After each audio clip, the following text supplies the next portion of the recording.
We're going to turn our attention now to another crime that became an increasing problem for the authorities in the 1700s, and that's the crime of smuggling. This is really a crime around taxes.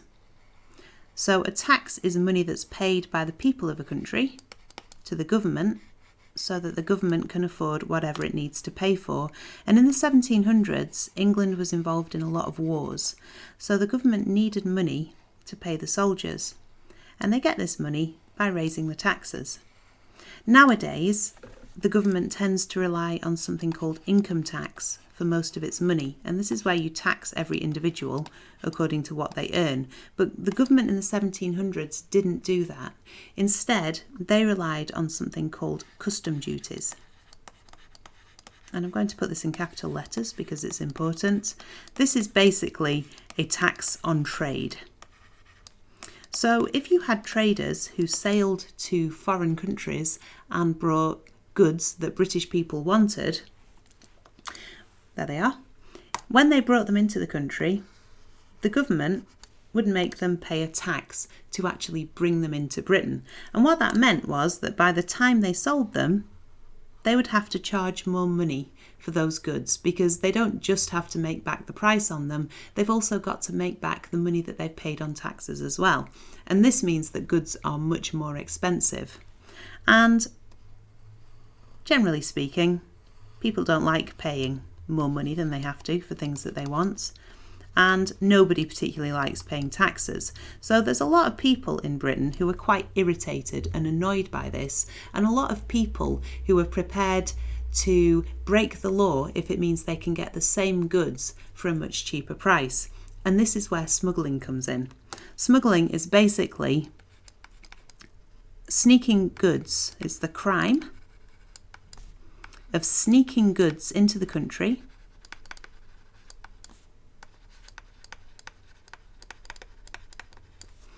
without paying taxes on them. So smugglers who did this found that there were an awful lot of people who were prepared to buy their goods at knockdown prices, and that they could therefore make a lot of money from doing this. And that situation is made worse because the government keeps on putting up the taxes. So even in the 1500s, for example, they were charging a tariff on tobacco. In the 1690s, they extend those custom duties to include salt and leather and soap. And then in the 1720s, it gets extended again to include goods like brandy and silk, and importantly for people in Britain, tea.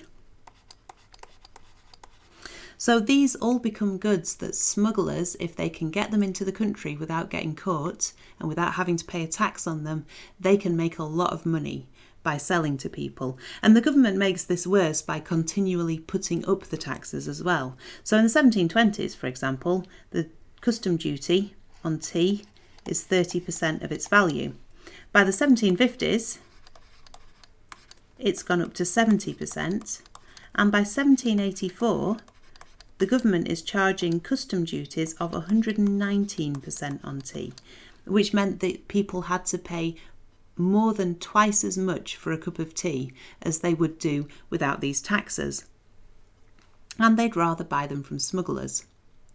Smuggling tended to be quite a large-scale operation, and smugglers tended to work in gangs, often of between 50 and 100 people.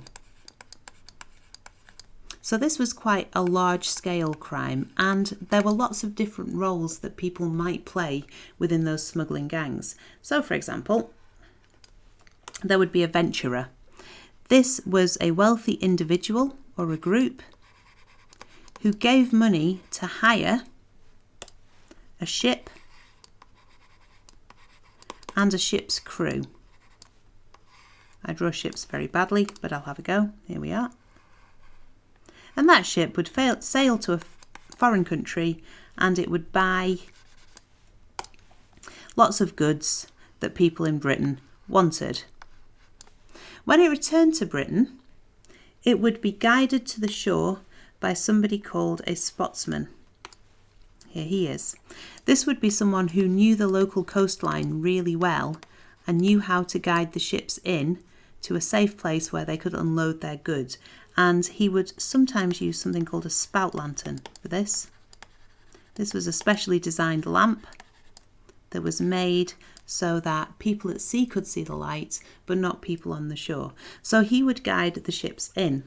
There would also be somebody called a lander, who was the man responsible for organising rowing boats out to get the goods from the ship, and then carts to wait on the beach to drive the goods to the nearest town where they could be sold.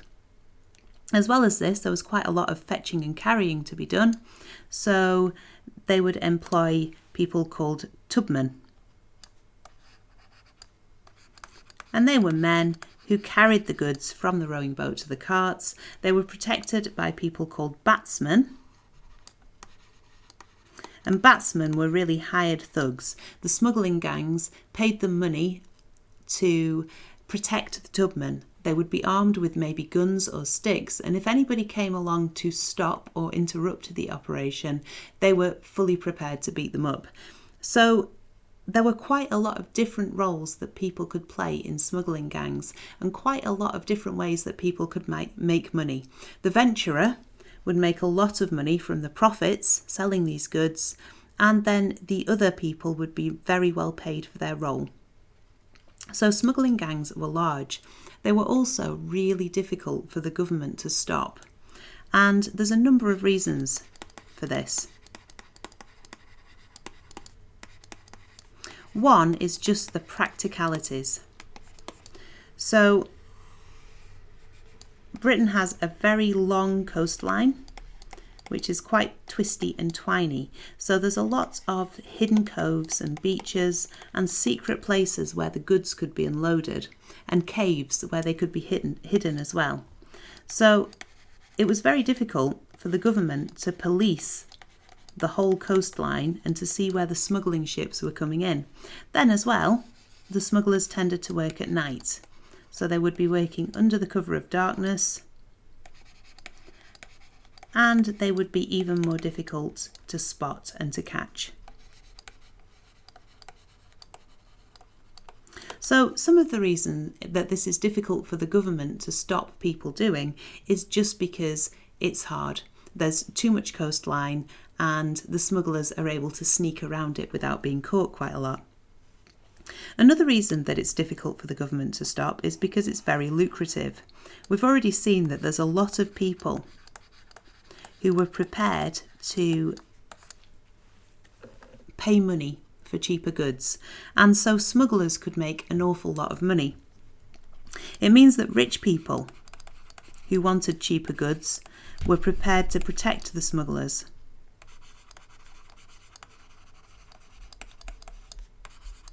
And to shield them from the law. And it also meant that ordinary people were quite keen to get involved. So, for example, a tubman who worked as an ordinary labourer might find that he could earn 1 week's wages in a single night of carrying barrels and chests. And this means that people are more likely to want to get involved, and they're less likely to want the government to stop the smuggling trade. Another problem that the government faces is that because the smuggling gangs are quite big and quite powerful and very ruthless, there's a lot of threat. They're very threatening and they're very scary.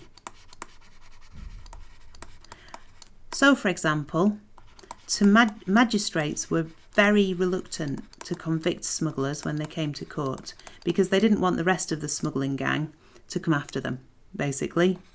Also, anybody who might be thinking of telling tales on the smugglers and telling the authorities what they were up to, informers, would be intimidated as well. And sometimes the smugglers were prepared to seriously injure or even kill government officials who'd been hired to stop them. So The smugglers were really very threatening, and that's another reason why they're very, very difficult for the government to stop. But the final reason why smuggling is hard to stop is that most people don't really see it as a problem. It's seen as a social crime. A social crime, remember, is a crime that nobody really thinks hurts anybody. So nobody really liked paying taxes. Nobody really thought that the smugglers were doing all that much wrong. And actually, quite often the smugglers became seen as local heroes. Local people would offer to act as their lookouts to make sure that nobody was sneaking up to catch them. Sometimes there are records of people getting a bit fed up of big smuggling gangs because they might be violent or not very pleasant to live next door to. But on the whole, people don't really see that there's very much wrong with smuggling, and they don't want to stop being able to get the cheaper goods. And this means that they're more prepared to protect the smugglers, and they're also more prepared to work with them. So the government really has quite a big, difficult job when it comes to stopping the smuggling.